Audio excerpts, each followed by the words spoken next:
ಯಾಕಪ್ಪ ಹಮ್ಮಿಕೊಂಡಿರ? ಇವಾಗ 3 ಗಂಟೆ ಸಮಯ, ಅವರಲ್ಲಿ ಜನರು ಅಹವಾಲು ಕೇಳ್ತವ್ರೆ. ಕೃಷ್ಣ ಬೈರೇಗೌಡರು ಮಾತಾಡೋದು ನೋಡಿ ನನ್ಗೇನು ಕೃಷ್ಣ ಬೈರೇಗೌಡರು ಹೀರೋ ಅಂತ ಅನಿಸ್ತಾ ಇಲ್ಲ. ಯಾವನೋ ಒಬ್ಬ ತಹಶೀಲ್ದಾರ ನಿಮ್ಮಂತ ಯಾರೋ ಇನ್ನ ನಿಮ್ಗಿನ ಕೆಟ್ಟವನೊಬ್ಬ ಏನೋ ತಪ್ಪು ಮಾಡ್ದ ಅಂತ ಕಳಿಸ್ಬೇಕು ಮನೆಗೆ. ನಮ್ಮ ಕುಣಿಗಲಲ್ಲಿ ಒಬ್ರು ರಶ್ಮಿ ಅಂತ ಇದ್ರು, ಬಹಳ ಅವರು ಫೇಮಸ್. ಅವ್ರು ಕಚೇರಿನಲ್ಲಿ ಊಟ ಮಾಡ್ತಿರ್ಲಿಲ್ಲ.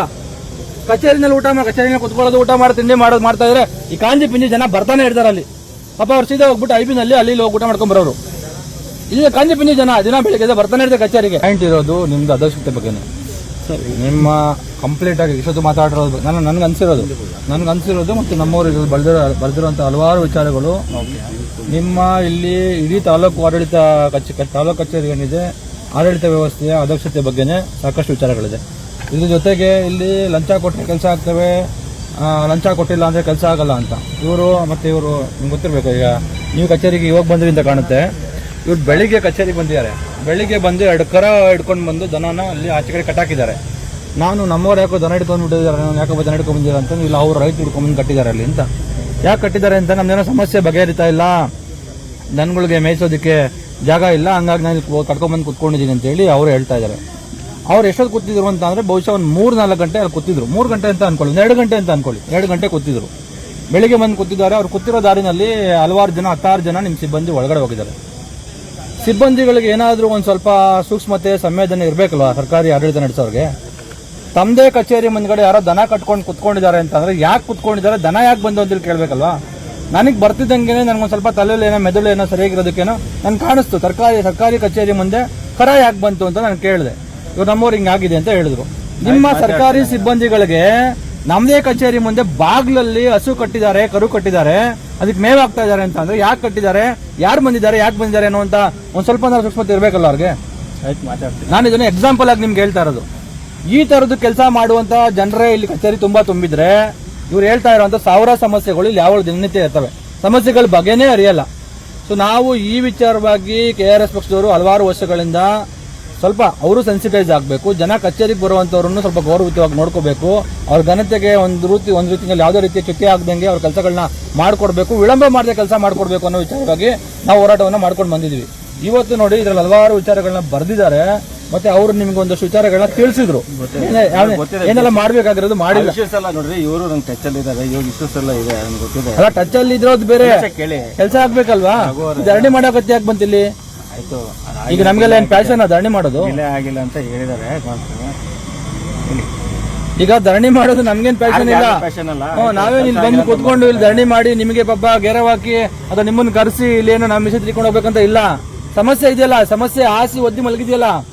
ಮತ್ತೆ ನೀವಂತೂ ಸಿಕ್ಕಾಪಟ್ಟೆ ಫೇಮಸ್ ಆಗ್ತಾ ಇದೀರಾ. ನಾನು ಓಪನ್ ಆಗಿ ಹೇಳ್ತೀನಿ, ಸಿಕ್ಕಾಪಟ್ಟೆ ಫೇಮಸ್ ನೀವು. ಆಲ್ಮೋಸ್ಟ್ ಇಡೀ ರಾಜ್ಯದಲ್ಲಿ ಫೇಮಸ್. ನಾನು ಯಾವುದೋ ಒಂದು ಇದು ನೋಡ್ತಾ ಇದ್ದೆ, ಮಂತ್ರಿ ಬೈತಾ ಇದ್ರು ನಿಮ್ ಬಗ್ಗೆ, ಮಂತ್ರಿ ಮಾತಾಡ್ತಾ ಇದ್ರು. ಇಲ್ಲ ಏನೋ ಅವರೆಲ್ಲ ಏನ್ ಪಿತೂರಿ ಮಾಡ್ತಾ ಇದಾರಾ ಅಥವಾ ಏನೋ ಅಂತೇಳಿ ನಮಗೂ ಒಂದು ಗುಮಾನ ಇತ್ತು. ಪಾಪ ಯಾರೋ ಒಳ್ಳೆಯವ್ರ ಬಗ್ಗೆನೂ ಒಂದ್ಸಲ ಗುಮಾನ ಇದು ಮಾಡ್ತಾರೆ. ಒಳ್ಳೆ ಅಧಿಕಾರಿಗಳ ಬಗ್ಗೆನೂ ಇವತ್ತಿನ ಭ್ರಷ್ಟ ರಾಜಕಾರಣಿಗಳು ಮಂತ್ರಿಗಳು ಏನೋ ಅವ್ರ ಮೇಲೆ ಒಂದಷ್ಟು ಕಾನ್ಸ್ಪಿರಸಿ ಮಾಡಿ ಹಂಗೂ ಮಾಡ್ತಾರೆ. ನಾನು ಅದಕ್ಕೆ ಹಂಗೇನೆ ಮಾಡಿರ್ಬೇಕೇನೋ ಅವರು, ಪಾಪ ಒಳ್ಳೆಯವ್ರಬೇಕೇನೋ ಇವರು ಅಂತೇಳಿ ಇವ್ರನ್ನ ಕೇಳಿದ್ರೆ ಇಲ್ಲ ನಮ್ದೇ ಪಟ್ಟಿ ಇದೆ, ನಾವು ಪ್ರತಿಭಟನೆ ಮಾಡ್ತಾ ಇದೀವಿ ಅಂತ ಇವ್ರು ಅಂತಾರೆ. ಈಗ ನಾವೇನ್ ಅನ್ಕೋಬೇಕು ನಿಮ್ಮ ಬಗ್ಗೆ? ನೀವು ಸುಧಾರಿಸ್ಕೊಳ್ಳಿ, ದಯವಿಟ್ಟು ಸುಧಾರಿಸ್ಕೊಳ್ಳಿ. ಇದೆಲ್ಲ ನಡೆಯಲ್ಲ ಸರ್ ಇನ್ ಮುಂದಕ್ಕೆ. ನಾವು ಪ್ರಾಮಾಣಿಕವಾಗಿ ಇರಬೇಕು, ದಕ್ಷತೆಯಿಂದನೇ ಕೆಲಸ ಮಾಡಬೇಕು. ಜನಕ್ಕೆ ಒಬ್ಬ ರೈತ 2 ಕರು ಕಟ್ಕೊಂಡು ನಿಮ್ಮ ಮುಂದೆ ಪ್ರತಿಭಟನೆ ಮಾಡಿ ತನ್ನ ಹಕ್ಕೇನಿದೆ ಅದನ್ನ ಪ್ರತಿಪಾದಿಸಿ ನಾನು ನ್ಯಾಯ ಪಡ್ಕೋಬೇಕು ಅಂತ ಬಂದಿದ್ದಾನೆ. ಇವತ್ತೆಲ್ಲ ನಾಳೆ ಈ ತರದ್ ಮುಂದುವರಿತವೆ, 100 ನಡೀತವೆ, 1000 ನಡೀತವೆ. ನೀವು ಹಿಂಗೇನೆ ಆಮೇಲೆ ನೀವು ಹೆಂಗ್ ಬರ್ತಿರೋ, ಏನೇನು ಮಾಡ್ತಿರೋ, ಯಾವ್ಯಾವ ಮಾರ್ಗಗಳ ಮುಖಾಂತರ ಬರ್ತೀರೋ ಗೊತ್ತಿಲ್ಲ. ಬೆಳಿಗ್ಗೆ ಒಬ್ರು ಬಂದಿದ್ರು, ನೀವು ಇಲ್ಲಿ ಕಚೇರಿನಲ್ಲೇ ಇರಲ್ಲ, ನೀವು ಅಲ್ಲೆಲ್ಲೋ ನಿಮ್ ಕ್ವಾರ್ಟರ್ಸ್ ಬೇಕಾ ಎಲ್ಲೋ ಒಂದು ಆಫೀಸ್ ಮಾಡ್ಕೊಂಡು ಅಲ್ಲಿ ಕುತ್ಕೋತೀರಾ. ಅಲ್ಲಿ ಯಾರೋ ಒಂದಷ್ಟು ಜನ ಬೇರೆ ಜನ ಬರ್ತಾರೆ. ನಿಮ್ಮನ್ನ ಬಹುತೇಕ ಜನರು ಬಂದು ಅಲ್ಲೇ ಭೇಟಿ ಮಾಡ್ತಾರೆ. ಸಾಮಾನ್ಯ ಜನರು ಬಂದು ಭೇಟಿ ಮಾಡೋದಕ್ಕೆ ಇಲ್ಲೊಬ್ರು ಬರ್ತಿಲ್ಲ ಅಂತ. ನಮ್ಮಲ್ಲಿ ಒಬ್ರು ಇದ್ರು, ನಮ್ಮ ಕುಣಿಗಲಲ್ಲಿ ಒಬ್ರು ರಶ್ಮಿ ಅಂತ ಇದ್ರು, ಬಹಳ ಅವರು ಫೇಮಸ್. ಅವ್ರು ಕಚೇರಿನಲ್ಲಿ ಊಟ ಮಾಡ್ತಿರ್ಲಿಲ್ಲ. ಕಚೇರಿನಲ್ಲಿ ಕುತ್ಕೊಳ್ಳೋದು, ಊಟ ಮಾಡಿ ತಿಂಡಿ ಮಾಡೋದು ಮಾಡ್ತಾ ಇದ್ರೆ ಈ ಕಾಂಜಿ ಪಿಂಜಿ ಜನ ಬರ್ತಾನೆ ಇರ್ತಾರೆ ಅಲ್ಲಿ. ಪಾಪ ಅವ್ರು ಸೀದಾ ಹೋಗ್ಬಿಟ್ಟು ಐಬಿನಲ್ಲಿ ಅಲ್ಲಿ ಹೋಗಿ ಊಟ ಮಾಡ್ಕೊಂಡ್ ಬರೋರು. ಇಲ್ಲಿ ಕಾಂಜಿ ಪಿಂಜಿ ಜನ ದಿನ ಬೆಳಿಗ್ಗೆ ಬರ್ತಾನೆ ಇರ್ತಾರೆ ಕಚೇರಿಗೆ. ಆತರ ಏನಾದ್ರು ನಿಮ್ಗೂ ಜನರ ಬಗ್ಗೆ ಏನಾದ್ರು ಆ ತರಕ್ಕೆ ಇದಕ್ ಬಿಟ್ಟಿದ್ಯಾ ಅಂತ ಅಲ್ಲೋ ಕ್ವಾರ್ಟರ್ಸ್ ಬಗ್ಗೆ ಕುತ್ಕೊಳ್ಳೋಕೆ. ಎಲ್ಲ ಸತ್ಯ. ನಿಮ್ಗೆ ಕೆಟ್ಟ ಯಂಗ್ಸ್ಟರ್ಸ್ ಇದ್ದೀರಾ ನೀವು, ನಿಮ್ಮ ಆಫೀಸ್ ಅಷ್ಟು ಕಚ್ಚಡ ಹಾಕೋತಿದೆ. ಬಿಟ್ಟೋಗಿರೋ ಒಂದು ಕೆಲಸನ ಒಂದು ಪಾಡಿ ಸೇರ್ಸಕ್ಕೆ ನಾನು ಸ್ಟೇಟ್ ಲೀಡರ್ ಆಗಿ ತಾಲೂಕು ಒಕ್ಕಲಿಗರ ಸಂಘದ ಅಧ್ಯಕ್ಷ ಆಗಿ ಒಂದು ಸಣ್ಣ ಕೆಲಸ ನನ್ನ ಕೈ ಮಾಡ್ಕೊಳಕ್ಕಾಗಿಲ್ಲ. ಬೇರೆಯವ್ರಿಗೆ ಏನ್ ಮಾಡ್ಕೊಡ್ತೀರಿ? ಏನ್ ಮಾಡ್ಕೊಡ್ತೀರಿ ಹೇಳಿ? ನೀವು ಇನ್ನು ಯಂಗ್ಸ್ಟರ್ಸ್ ಇದ್ರಿ, ಇನ್ನೇ ಸರ್ವಿಸ್ ಇದೆ, ನೀವು ಇವತ್ತಿಂತ ಜಡ್ಡಿ ಹಿಡಿದು ಕಚ್ಚಡಗಳನ್ನ ಮಡಿಕೊಂಡು ಕೂತಿದ್ದೀರಲ್ಲ ಸರ್. ಆಮೇಲೆ ಕಳ್ಕೋಬಾರ್ದು, ಕಳೆದ ಬಾರಿ ಧಕ್ಕೆ ತರಬಾರ್ದು ಅಂತ ನಾನು 2.5 ವರ್ಷ ಆಯ್ತು ಒಂದು ಪಾಣಿ ನೀವು ಕೈ ಬಿಟ್ರ ಪಾಣಿನ ಸೇರ್ಸ್ಕೊಡಿ ಅಂತ ಕೇಳಕ್ಕೆ ಆಗ್ಲಿಲ್ಲ ಅಂತಂದ್ರೆ ಇನ್ನೇನ್ ಯಾವ ರೀತಿ ಬೀಳ್ಬೇಕು? ಖಾಲಿ ಬೀಳ್ಬೇಕಾ? ಕೈ ಮುಗಿಬೇಕಾ? ಏನ್ ಮಾಡ್ಬೇಕು? ಎಲ್ಲರ ಮುಂದೆ ಮಾತಾಡಬಾರ್ದು, ಲೋಕಾಯುಕ್ತ ಬಂದ ಮಾತಾಡಬಾರ್ದು, ಯಾವ MLA ಮುಂದೆ ಮಾತಾಡಬಾರ್ದು ಅಂತ ಹೋಗ್ತೀವಿ. ನಿಮ್ಮ ಅದ್ರ ಬಗ್ಗೆ ಗಮನನೇ ಇಲ್ಲ. ಇವ್ರು ಮಾಡಿದ್ದೆ, ಇವ್ರು ಹೇಳಿದ್ದೆ ವೇದವಾಕ್ಯ ಆಫೀಸ್ ಒಳಗೆ. ಇವ್ರು ಏನ್ ಹೇಳ್ತಾ ಇದಾರೆ ನಿಮ್ ಬಗ್ಗೆ ನೀವು ಒಳ್ಳೆಯವರೇ ಇರ್ಬೋದು ಸರ್, ನನ್ಗೂ ಗೌರವ ಇದೆ ಸರ್. ಇವ್ರು ಏನ್ ಹೇಳ್ತಾ ಇದಾರೆ ಸತ್ಯವಾಗಿ ಆಚರಣೆ ನಡೀತಾ ಇರೋದು. ಅಲ್ಲ ನಡೀತಿಲ್ಲ ಅಂದ್ರೆ ಜನರು ಮಾತಾಡ್ಕೊತಿದ್ದಾರೆ. ಜನಗಳು ಮಾತಾಡ್ತಾರೆ ಸತ್ಯನೇ, ಕೆಲಸಗಳಾಗಿಲ್ಲ, ಸತ್ಯನೇ. ಯಾವನು ಲೈವ್ ಆಗಿ ಎಕ್ಸ್ಪೀರಿಯನ್ಸ್ ಆಗ್ತಿದೆ. ಹೆಂಗೆ ಸಾಮಾನ್ಯ ರೈತ ನನ್ನ ಕೈಲಾಗೋ ಯೋಗ್ಯತೆ ಇಲ್ಲ ಅಂತ ನಾನು ಸ್ಟೇಟ್ ಲೆವೆಲ್ ಲೀಡರ್ ಆದವನು, 6 ವರ್ಷ ಎಲ್ಲಾ ಕಂಪ್ನಿ ಡೈರೆಕ್ಟರ್ ಆಗಿದ್ದವನು, ತಾಲೂಕು ಅಧ್ಯಕ್ಷ ಇದ್ದ ನಿಮ್ಗೆ ಒಕ್ಕಲಿಗ ಸಂಘಕ್ಕೆ ಒಂದ್ ಸಣ್ಣ ಕೆಲಸ ಇವ್ರ ಕೈಲಿ ಮಾಡ್ಕೊಡ್ಸಕ್ ಆಗ್ತಾ ಇಲ್ಲ. ನಾನು ನಿಮ್ಗೆ ಜಗಳ ಕಾಯ್ದ್ರೆ ನಾಳೆ ಬೆಳಿಗ್ಗೆ ಬರಬೇಕು. ಇನ್ನ ಅಧಿಕಾರಿಗೆ ಇವ್ರಿಗೆ ಅಧಿಕಾರ ಇದೆ, ಚಲಾಯಿಸ್ತಾರೆ.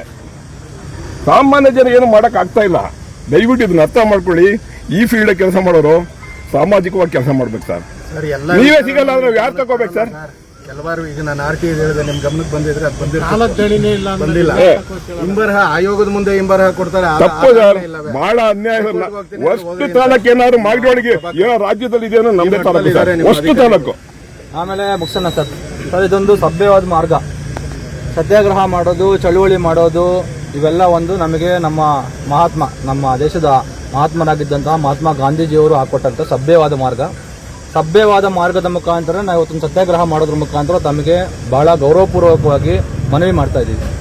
ದಯವಿಟ್ಟು ಇದನ್ನೆಲ್ಲ ಬದಲಾಯಿಸ್ಕೊಳ್ಳಿ, ಸರಿಪಡಿಸ್ಕೊಳ್ಳಿ, ಮಾಡಿ. ನೀವು ಎಲ್ಲ ಸೇರಿ ದೇಶವನ್ನು, ನಾಡನ್ನು ಕಟ್ಟೋಣ. ಆದರೆ ಇನ್ನೊಂದು ಜೊತೆಗೆ ನಾನು ನಿಮ್ಗೊಂದು ಇದನ್ನ ಎಚ್ಚರಿಕೆ ಅಂತಾದರೂ ಅಂದ್ಕೊಳ್ಳಿ, ಸ್ವಲ್ಪ ಮೆಜರ್ಸ್ ಅಂತಾದ್ರೂ ಅಂದ್ಕೊಳ್ಳಿ. ಹಿಂದೆ ಒಬ್ಬ ಇದ್ದ, ಅವನು ಕಳ್ಳ, ಮಹಾನ್ ಕಳ್ಳ ತಹಸೀಲ್ದಾರ ಇಲ್ಲಿ. ಅವನು ಬಹುಶಃ ನಿಂಬೆ ಹಚ್ಚೋ ಗೊತ್ತಿಲ್ಲ, ನಿಂಬೆ ಹಚ್ಚ ಇರ್ಬೇಕೇನೋ. ಆತ ಹಿಂಗೆ ಆಡ್ತಾ ಇದ್ದ. ಕೊನೆಗೆ ಒಂದ್ ದಿವಸ ನಮ್ಮವರೇನೆ ಅವನ ಮಾತು ಕಲಿತಾ ಇಲ್ಲ, ಬುದ್ಧಿ ಕಲಿತಾ ಇಲ್ಲ ಅಂತ ಹೇಳಿ ಲೋಕಾಯುಕ್ತದವ್ರಿಗೆ ಅವನಿಗೆ ಹಿಡ್ಕೊಟ್ಟು ಆಮೇಲೆ ಟ್ರಾಪ್ ಆಗಿ ಕದ್ದು ಓಡೋಗಿದ್ದ. ನಾವು ಅವನಿಗೆ ಕದ್ದು ಓಡೋಗಿರೋನ ಹಿಡ್ಕೊಂಡ್ಬರ್ಬೇಕಂತ ಹೇಳಿ ನಾವು ಮತ್ತೆ ರಾಮನಗರಕ್ಕೆ ಲೋಕಾಯುಕ್ತ ಕಚೇರಿಗೆ ಹೋಗಿ ಅಳಿ ಪ್ರತಿಭಟನೆ ಮಾಡಿ, ಧರಣಿ ಮಾಡಿ, ಕೊನೆಗೆ ಅವನಿಗೆ ಮಾಗಡಿಗೆ ಬಂದು ಮುಖ ತೋರ್ಸೋದಕ್ಕೆ ಆಗ್ಲಿಲ್ಲ. ಅವನಿಗೆ ಓಡೋದ. ಆಮೇಲೆ ಏನೇನೋ ಆದ್ನೋ ಅವ್ರಿಗೆ ಕೆಲವರಿಗೆ ಲಜ್ಜೆ ಗೆಟ್ಟವ್ರಿಗೆ ಹೆಂಗ್ ಬೇಕಾದ್ರೂ ಬದುಕ್ತಾರೆ, ಅವ್ರಿಗೆ ಮನ ಮರ್ಯಾದೆ ಇರಲ್ಲ ಅವ್ರಿಗೆ. ಸೊ ಆ ತರಕ್ಕೆ ಬದುಕುಗಳು ಆಗ್ಬಿಡ್ತವೆ. ಸೊ ಹಾಗಾಗಿ ನೀವು ದಯವಿಟ್ಟು ನಾವು ಇವತ್ತು ಬಹಳ ಸಭ್ಯವಾದಂತಹ ಮಾರ್ಗದಲ್ಲಿ ಸತ್ಯಾಗ್ರಹ ಮಾಡಿ ಪರ್ಮಿಷನ್ ತಗೊಂಡು ನಿಮ್ಗೆ ಹಿಂಗೆಲ್ಲ ನೀವು ಇರಲಿಲ್ಲ ಪಾಪ, ಆದ್ರೂ ನಿಮ್ಗೆ ಡಿಸ್ಟರ್ಬ್ ಆಗುತ್ತೆ ಅಂತ ಹೇಳಿ ಪೊಲೀಸರು ನಮಗೆ ಮೈಕ್ ಕೊಟ್ಟಿಲ್ಲ ಅಂದ್ರೆ ಪರವಾಗಿಲ್ಲ ಅಂತ ಹೇಳಿ ನಾವು ನಮ್ದೇ ರೀತಿಯಲ್ಲಿ ಶಾಂತಿಯುತವಾಗಿ ಪ್ರತಿಭಟನೆ ಮಾಡಿ ನಿಮ್ಗೆ ಬಹಳ ಸಭ್ಯವಾಗಿ ಇದನ್ನ ತಿಳಿಸ್ತಾ ಇದೀವಿ. ಇವರು ಅಣ್ಣವ್ರ ಪಾಪ ಹೇಳ್ಕೊಂಡ್ರು, ನೋವು ಜನರು. ಆಮೇಲೆ ನಿಮ್ಮ ರೈತ ಏನ್ ಮಾಡ್ತಾನೆ ಅಂತ ನಾನೊಬ್ಬ MLC ತಮ್ಮನ ಮಗ. ನಾನು ಜನ ಯಾಕೆ ಬಂದು ನಮ್ಮನ್ನು ಕೇಳ್ತಾರೆ ಅಂತ ಅಧಿಕಾರದಲ್ಲಿ ಇರೋರ್ನ ಕೇಳ್ತಾರೆ. ನೀವು ಅಧಿಕಾರಿಗಳು, ಅಧಿಕಾರ ಇರೋರ್ನ ಅಧಿಕಾರಿ ಅಂತ ಹೇಳ್ತಾರೆ. ಸೊ ಹಾಗಾಗಿ ನೀವೊಬ್ರು ಅಧಿಕಾರಿ, ನಿಮ್ಮ ಹತ್ರ ಅಧಿಕಾರ ಇದೆ, ನಿಮ್ಮ ಅಧಿಕಾರವನ್ನು ಬಳಸಿ ನಮಗೆ ಕೆಲಸ ಮಾಡ್ಕೊಳ್ಳಿ ಅಂತ ಜನ ಹೇಳಿ ಬರ್ತಾರೆ ಹೊರತು ಇವತ್ತಿನ ಕಾಲದಲ್ಲಂತೂ ನೀವೊಬ್ರು ತಹಸೀಲ್ದಾರ್ ಆಗಿರಿ, AC ಆಗಿರಿ, DC ಆಗಿರಿ, ಮಂತ್ರಿ ಆಗಿರ್ಲಿ, ಮುಖ್ಯಮಂತ್ರಿ ಆಗಿರ್ಲಿ, ಇವ್ರಿಗೆ ಅಧಿಕಾರ ಇದೆ. ಹಾಗಾಗಿ ಇವ್ರನ್ನ ನಾವು ಮಹಾರಾಜರ ತರ ನೋಡ್ಬೇಕು, ಪಾಳೆಗಾರ ತರ ನೋಡ್ಬೇಕು ಅಂತ ಹೇಳಿ ಜನ ಯಾರು ಬಾದರ್ ಮಾಡಲ್ಲ. ತಾಲೇನೆ ಕೆಡ್ಸ್ಕೊಳ್ಳೋ ಜನ ಕೇಳ್ತಾರೆ, ನಮ್ಮ ಅಕ್ಕೂರಿ ನಿಮ್ಗೆ ಅಧಿಕಾರ ಕೊಟ್ಟಿದ್ದೀವಿ ಕೆಲಸ ಮಾಡಿ ಅಂತ. ನೀವು ಅಧಿಕಾರಿ ಆಗೋದಕ್ಕೆ ನಾನು ಅಧಿಕಾರ ಕೊಟ್ಟಿದ್ದೀನಿ ನಿಮ್ಗೆ, ನಾವು ನಿಮ್ಗೆ ಅಧಿಕಾರ ಕೊಟ್ಟು ಕೆಲಸ ಮಾಡಿಸ್ಕೋಬೇಕು ಅಂತ ನಾವು ನಿಮ್ಗೆ ಅಧಿಕಾರ ಕೊಟ್ಟಿದ್ದೀವಿ ಕೆಲಸ ಮಾಡಿ ಅಂತ ಕೇಳ್ತಾರೆ. ಹಾಗಾಗಿ ಇದು ಮುಂದಿನ ದಿನಗಳಲ್ಲಿ ಈ ತರದ ಜಾಗೃತಿ ಜನರಲ್ಲಿ ಜಾಸ್ತಿ ಬರ್ತಾ ಇರುತ್ತೆ. ನಾವು ಹೆಚ್ಚು ಶಾರ್ಪ್ ಆಗಿ ಸೆನ್ಸಿಬಲ್ ಆಗಿ ಕೆಲಸ ಮಾಡಿದ್ರೆ ಅದನ್ನ ಕಟ್ಟಿದ್ದಾರೆ, ಯಾಕೆ ಕಟ್ಟಿದ್ದಾರೆ ಅಂತ ಕೇಳಲ್ಲ ನಾವು ಇಲ್ಲಿ ಅಂತ ಅಂದ್ರೆ ಆ ತರದ್ ನಾವು ಸಿಬ್ಬಂದಿಯವರು ಇರ್ತೀವಿ ಅಂತ. ಇದಕ್ಕೆ ಬಹುಶಃ ದನಿ ಕೊಡ್ತಾ ಇರೋ ಸಿಬ್ಬಂದಿ ಬಹುಶಃ ನಿಮ್ಗೆ ನನಗೆ ಬಹಳಷ್ಟು ವಿಚಾರ ಇದೆ. ನಿಮ್ಗೆ GST ಎಷ್ಟೊಂದು ಹಣ ಬರುತ್ತೆ, ನಿಮ್ಗೊಂದು ಬಾತ್ರೂಮ್ ಕಟ್ಕೊಳ್ಳೋಕೆ ದೊಡ್ಡ ಸಮಸ್ಯೆ ಆಗ್ತಿರ್ಲಿಲ್ಲ. ನೀವೇ ಬಂದು 2 ವರ್ಷ ಆಗಿದೆ. ಅಯ್ಯೋ ನೀವು ಮೇಲ್ಗಡೆ ಅದೇನದು ಚಿರ್ಕಿ ಹಾಕೋದಕ್ಕೆ ಬೇಕಾದ್ರೆ 10 ಲಕ್ಷ ಖರ್ಚು ಮಾಡ್ತೀರಿ. ಯಾಕಂದ್ರೆ ಚಿರ್ಕಿ 2 ಲಕ್ಷದಲ್ಲಿ ಆಗುತ್ತೆ, 10 ಲಕ್ಷ ರೂಪಾಯಿ ಬಿಲ್ ಮಾಡ್ಬೋದು. ಆದ್ರೆ ನಮ್ಮ ಅಗತ್ಯ ಏನ್ ತಿಳ್ಕೊಬೇಕಲ್ಲ, ಮೊದಲನೇ ಬಾರಿಗೆ ನಮ್ಮ ಅಗತ್ಯತೆ ನಾವು ತಿಳ್ಕೊಬೇಕು. ಬಾತ್ರೂಮ್ ಅಗತ್ಯ ಅಂದ್ರೆ ಬಾತ್ರೂಮ್ ಮಾಡಿಸ್ಕೋಬೇಕು ನಾವು. ಎಲ್ಲೋ ಗೊತ್ತು ದಿವಸ ಬರುತ್ತೆ, ನಮ್ಗೊಂದು ದಿವಸ ಬರುತ್ತೆ. ನಿಮ್ ಕಚೇರಿಯವ್ರಿಗೆ ಹೆಂಗೋ ಗೊತ್ತಿಲ್ಲ, ನಮ್ಗೆ ದಿವಸ ಬರುತ್ತೆ, ನಾವು ಬೆಳಗ್ಗೆ ದಿವಸ ಮಾಡ್ತೀವಿ. ಆದ್ರೆ ಅವರು 2 ವರ್ಷ 3 ವರ್ಷ ಹೆಂಗಿರ್ತಾರೆ, ಮತ್ತೆ ಇಲ್ಲಿ ಎಲ್ಲೆಲ್ಲಿ ಹೋಗ್ತಾರೆ, ಎಲ್ಲೆಲ್ಲಿ ಬರ್ತಾರೆ, ಅವ್ರಿಗೇನೋ ಒಂದು ವ್ಯವಸ್ಥೆ ಇರುತ್ತೆ. ನಿಮ್ಗೂ ಒಂದು ಆಂಟಿ ಚೇಂಬರ್ ಇರುತ್ತೆ, ಬಹುಶಃ ನಿಮ್ಗೂ ಅಲ್ಲಿ ವ್ಯವಸ್ಥೆ ಇರ್ಬೋದು. ಇವ್ರಿಗೆ ಜನರಿಗೆ ನಮ್ಮಲ್ಲಿ ಹೆಣ್ಮಕ್ಳು ಒಳಗಡೆ ಹೋಗಿದ್ರು, ಸಿಬ್ಬಂದಿಗೆ ಇಲ್ಲ ಅಂತಂದ್ರೆ ಏನ್ ಕಥೆ ಇದು? ದಯವಿಟ್ಟು ಇವೆಲ್ಲಾನು ಏನಂತಾರೆ ಎಕ್ಸ್ಕ್ಯೂಸಬಲ್ ಅಲ್ಲ. ಇವೆಲ್ಲ ಸಿಲ್ಲಿ ವಿಚಾರಗಳು, ನೀವು ಒಂದ್ ಸ್ವಲ್ಪ ಕಚೇರಿನ ಕುತ್ಕೋಬೇಕು, ಕೇಳ್ಬೇಕು ಜನರಿಗೆ. ಒಂದ್ ಟೈಮ್ ಆದ್ರೂ ಹಾಕಿ. ನೀವೊಬ್ಬ ಎಕ್ಸಿಕ್ಯೂಟಿವ್ ಆಫೀಸರು, ಏನಂತಾರೆ ತಾಲೂಕ್ ಮ್ಯಾಜಿಸ್ಟ್ರೇಟು, ನಿಮ್ಗೆ ಹಲವಾರು ಕೆಲಸಗಳು ಇರ್ತವೆ. ಸೆನ್ಸಸ್ ನಡೀತಿದೆ ಇವಾಗ. ಆದ್ರೆ ಒಂದ್ ಬೋರ್ಡ್ ಹಾಕಿ. ಈಗ ಸರ್ಕಾರದ ಆದೇಶನೇ ಇದೆ 3 ಗಂಟೆ 4 ಗಂಟೆಯಿಂದ ಸಂಜೆ 5 ಗಂಟೆ ತನಕ ಆ ಸರ್ಕಾರಿ ಅಧಿಕಾರಿಗಳನ್ನ ಭೇಟಿ ಮಾಡೋ ಸಮಯ ಅಂತ. ಕನಿಷ್ಠ ಪಕ್ಷ ಅಲ್ಲಾದ್ರೂ ಕೂತ್ಕೊಳ್ಳಿ. ನಿಮ್ಮ ಇವ್ರಿಗೆ ಹೇಳಿ, ಮಂತ್ರಿಗೆ ಹಂಗೇನಾದ್ರು ಬಂದ ಆರೋಪಿಗೆ ಹಾಕಿದ್ರೆ ವಿಸಿಗೆ ಬಂದಿಲ್ಲ ಇಲ್ಲಿ ನಾವು ಕೇಳ್ತೀವಿ.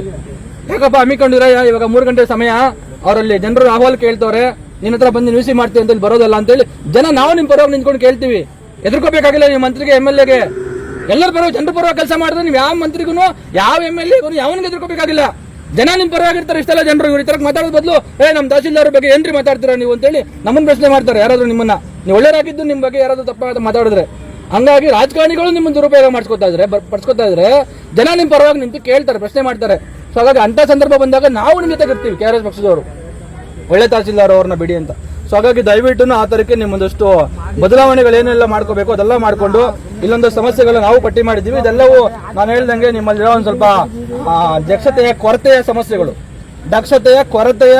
ಸಮಸ್ಯೆಗಳೇ ಇವೆಲ್ಲವೂ ನಾವು ಪಟ್ಟಿ ಮಾಡಿರುವಂತದ್ದು. ದಯವಿಟ್ಟು ಅದಕ್ಕೆ ಬೇಕಾಗಿರುವಂತ ದಕ್ಷತೆಯನ್ನ ರೂಢಿಸ್ಕೊಳ್ಳೋಕೆ ನಿಮ್ ಸಿಬ್ಬಂದಿಗೆ ಹೇಳಿ, ಅಲ್ಲಿರುವಂತ ಅಧಿಕಾರಿಗಳಿಗೆ ಹೇಳಿ.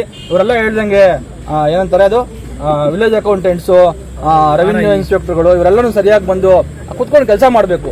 ನೀವು ಮಾಡಿ ಸರ್. ನಾವು ನನ್ಗೆ ಅನ್ಸೋದು ಏನ್ ಗೊತ್ತಾ, ನಿಮ್ ಮಂತ್ರಿ ಇದಾರಲ್ಲ ಯಾರು ಕೃಷ್ಣ ಬೈರೇಗೌಡರು ಮಾತಾಡೋದು ನೋಡಿ ನನ್ಗೇನು ಕೃಷ್ಣ ಬೈರೇಗೌಡರು ಹೀರೋ ಅಂತ ಅನಿಸ್ತಾ ಇಲ್ಲ. ನಮ್ಗೆ ನಿಜಕ್ಕೂ ಕೃಷ್ಣ ಬೈರೇಗೌಡರು ಹೀರೋ ಅಂತ ಅನಿಸ್ತಾ ಇಲ್ಲ. ಅಧಿಕಾರಿಗಳು ಸರಿ ಇಲ್ಲ ಅಂತ ಅಂದ್ರೆ ಕೃಷ್ಣ ಬೈರೇಗೌಡರು ಮಾತಾಡ್ತಾ ಇದಾರಲ್ಲ, ಹೌದು ಕೃಷ್ಣ ಬೈರೇಗೌಡರು ಸರಿ ಮಾತಾಡ್ತಾರೆ, ಕೃಷ್ಣ ಬೈರೇಗೌಡರು ಹೀರೋ ಅಂತ ಅನಿಸ್ತಾ ಇಲ್ಲ. ಯಾಕೆ ಗೊತ್ತಾ, ಕೃಷ್ಣ ಬೈರೇಗೌಡರು ಬರೀ ಮಾತಾಡ್ತವ್ರೆ. ಅವ್ರ ಕೈಯಲ್ಲಿ ಅಧಿಕಾರ ಇದೆ. ಯಾವನೋ ಒಬ್ಬ ತಹಶೀಲ್ದಾರ ನಿಮ್ಮಂತ ಯಾರೋ ಇನ್ನ ನಿಮ್ಗಿನ ಕೆಟ್ಟವನೊಬ್ಬ ಏನೋ ತಪ್ಪು ಮಾಡ್ದ ಅಂತ ಕಳಿಸ್ಬೇಕು ಮನೆಗೆ. ಅವಾಗ ನಾವು ಕೃಷ್ಣ ಬೈರೇಗೌಡರನ್ನ ಹೀರೋ ಅಂತೀವಿ. ನಿಮ್ಗೂ ಅದನ್ನೇ ಕೇಳೋದು. RI ಸರಿಗಿಲ್ಲ, PS ಸರಿಗಿಲ್ಲ, ಕೊಡಿ ನೋಟಿಸ್, ಕಳ್ಸಿ ಮನೆಗೆ, ಅವನಿಗೆ ಮಾಡಿ ಟ್ರಾನ್ಸ್ಫರ್. ಇನ್ಯಾವುದೋ ಕಿತ್ತೋಗಿದ ಊರಿಗೆ ಹೋಗ್ಲಿ, ಅವಾಗ ಬುದ್ಧಿ ಕಲಿತಾರೆ. ಪಾಪ ನೀವ್ಯಾಕೆ ನಮ್ಮೆಲ್ಲ ಇದೆಲ್ಲ ಹೊಣೆಗಾರಿಕೆ ಯಾರಿಗೆ? ನಿಮಗೆ. ನೀವು ಓದ್ಕೋತೀರಾ, ನೀವು ಈಗ ನಮ್ಗೆ ಉತ್ತರ ಕೊಡಬೇಕು. ನಿಮ್ಮ PS ಸರಿ ಕೆಲಸ ಮಾಡಿಲ್ಲ, RI ಸರಿ ಕೆಲಸ ಮಾಡಿಲ್ಲ, ಶಿರಸಿದಾರ ಸರಿ ಕೆಲಸ ಮಾಡ್ತಿಲ್ಲ ಅಂತ ಅಂದ್ರೆ ಎಲ್ಲರ ಹೊಣೆಗಾರಿಕೆ ನೀವು ಬರಬೇಕು. ಸೊ ಹಾಗಾಗಿ ಅವ್ರ ಮೇಲೆ ಕ್ರಮ ಜರುಗಿಸಿ. ನಾವು ಬಂದಾಗ ಕೇಳಿದಾಗ ನೋಡ್ರಿ ಇವನು VA ಅಲ್ಕ ಕೆಲಸ ಮಾಡ್ತಾ ಇರ್ಲಿಲ್ಲ, ನ್ಯಾಯವಾಗಿರ್ಲಿಲ್ಲ ಇವನು, ಹಂಗಾಗಿ ನೋಡ್ರಿ ಇವ್ನಿಗೆ ನೋಟಿಸ್ ಕೊಟ್ಟಿದ್ದೀನಿ, ಶೋಕಾಸ್ ನೋಟಿಸ್ ಕೊಟ್ಟಿದ್ದೀನಿ, ಇವನಿಗೆ ಸಸ್ಪೆನ್ಷನ್ಗೆ ಶಿಫಾರಸ್ ಮಾಡಿದ್ದೀನಿ. ನೀವು ನಮ್ಗೆ ತೋರಿಸೇ ಇಲ್ಲ. ಅವಾಗ ನೀವು ಹೇಳ್ಬೋದಲ್ಲ, ಮಾಡಿ ಅದನ್ನ. ಹಂಗಾಗಿ ನಿಮ್ಮ ನಿಮ್ಮ ಮಂತ್ರಿ ತರಕ್ಕೆ ನೀವು ನಡ್ಕೋಬೇಡಿ. ನೀವೊಂದ್ ಸ್ವಲ್ಪ ದಕ್ಷತೆಯಿಂದ ಯಾರು ತಪ್ಪು ಮಾಡ್ತಾರೆ, ಯಾರು ಕೆಲಸ ಮಾಡ್ತಾ ಇಲ್ಲ, ಯಾರು ಅಧ್ಯಕ್ಷರಿದ್ದಾರೆ, ಅಪ್ರಾಮಾಣಿಕರಿದ್ದಾರೆ, ಅವ್ರ ವಿರುದ್ಧ ನೇರವಾಗಿ ಒಂದಷ್ಟು ಕ್ರಮಗಳನ್ನ ತೆಗೆದುಕೊಂಡ್ರೆ ಅವ್ರೊಂದ್ ಸ್ವಲ್ಪ ಶಾರ್ಪ್ ಆಗಿ ಕೆಲಸ ಮಾಡೋದಕ್ಕಾಗ್ತಾರೆ. ದಯವಿಟ್ಟು ಅದನ್ನ ಮಾಡಿ. ಮುಂದಿನ ಕೆಲವು ತಿಂಗಳಲ್ಲಾದ್ರೂ ಈ ತರದವ್ರಿಗೆ ಏನೆಲ್ಲ ಸಮಸ್ಯೆಗಳಾಗಿದ್ದಾವೆ ಸ್ಥಳೀಯರಿಗೆ, ಆ ಸಮಸ್ಯೆಗಳನ್ನ ತಾಲೂಕಿಗೆ ಹೆಡ್ ಸರ್, ತಾಲೂಕ್ ಮ್ಯಾಜಿಸ್ಟ್ರೇಟ್ ನಿಮ್ ಸಬಾರ್ಡಿನೇಟ್ ಇಂದ ಮಾಡೋ ಕೆಲಸದಿಂದ ನಿಮ್ಗೂ ಕೆಟ್ಟ ಹೆಸರು ಬರ್ತದೆ, ನಿಮ್ ಮುದ್ದೆ ಕೆಟ್ಟ ಹೆಸರು ಬರ್ತದೆ, ಆ ಪೋಸ್ಟ್ ಕೆಟ್ಟ ಹೆಸರು ಬರ್ತದೆ. ಅದನ್ನ ಬಗೆಹರಿಸಿ ಫೋಟೋ ತಗೊಳ್ಳಿ. ಒಂದು ನಿಮಿಷ ಇದೆ ಸರ್, ನನಗೆ ಕ್ಲಾರಿಟಿ ಬೇಕು. ನಾವು ಸುಮ್ಮನೆ ಫೋಟೋ ಹೊಡಿರಿ. ಅವು ಇದೇ ಸಮಸ್ಯೆಗೆ ನಿಮ್ಮ ತಾಲೂಕು ಆಫೀಸಿಗೆ ನೀವು ಕಣ್ಣಿಗೆ ಎಷ್ಟು ನಾನು ನನ್ನ ಸಮಸ್ಯೆಗೆ ಬಂದಿಲ್ಲ. ನೀವು ಮಾಡ್ಬೇಕಾದ್ರೆ ಕೆಲಸ ನಾವು ಓಡಾಡ್ತಾ ಇದ್ದೀವಿ ಸರ್. ಆದೇಶ ಆಗಿದೆ ಸರ್, ಫೈಲ್ ತರಿಸ್ಬಿಡಿ ಸರ್. ಈ ಫೈಲಲ್ಲಿ ಏನೇನಿದೆ ನಾವು ಫೈಲ್ ತರಿಸ್ಬಿಡಿ. ಒಂದು ಸರಿ, ಒಂದು ದಿವಸ ಕುತ್ಕೊಳ್ಳಿ, ಒಂದ್ಸಲ ಸಮಯ ಕೊಡಿ. ಒಂದ್ಸಲ ನೀವು ಒಂದು ದಿವಸ ಸಮಯ ಯಾವತ್ತು ಅಂತ ಹೇಳಿ ಸಮಯ ಕೊಟ್ಬಿಟ್ಟು ಅವ್ರಿಗೆ ತಗರಲ್ಲ ಐತಿ ಅಂತ ಕೊಟ್ಟಿದ್ದೀವಿ ನಾವು. ಸೆಕ್ಯೂರಿಟಿ ಇಲ್ಲಿ ಕಳಿಸ್ತಾರೆ, ಇಲ್ಲಿಂದ ಅಲ್ಲಿ ಕಳಿಸ್ತಾರೆ, ಅಲ್ಲಿ ಸಾಕಾಗ್ಬಿಟ್ಟು ಈಗ ಅವ್ರಿಗೊಂದು ಮನವಿ ಕೊಡೋಣ. ಹೆಚ್ಚಿನ ವಿಡಿಯೋಗಳಿಗೆ ಪ್ರತಿಧ್ವನಿ ಯೂಟ್ಯೂಬ್ ಚಾನೆಲ್ ಸಬ್ಸ್ಕ್ರೈಬ್ ಮಾಡಿ, ಬೆಲ್ ಐಕಾನ್ ಕ್ಲಿಕ್ ಮಾಡಿ.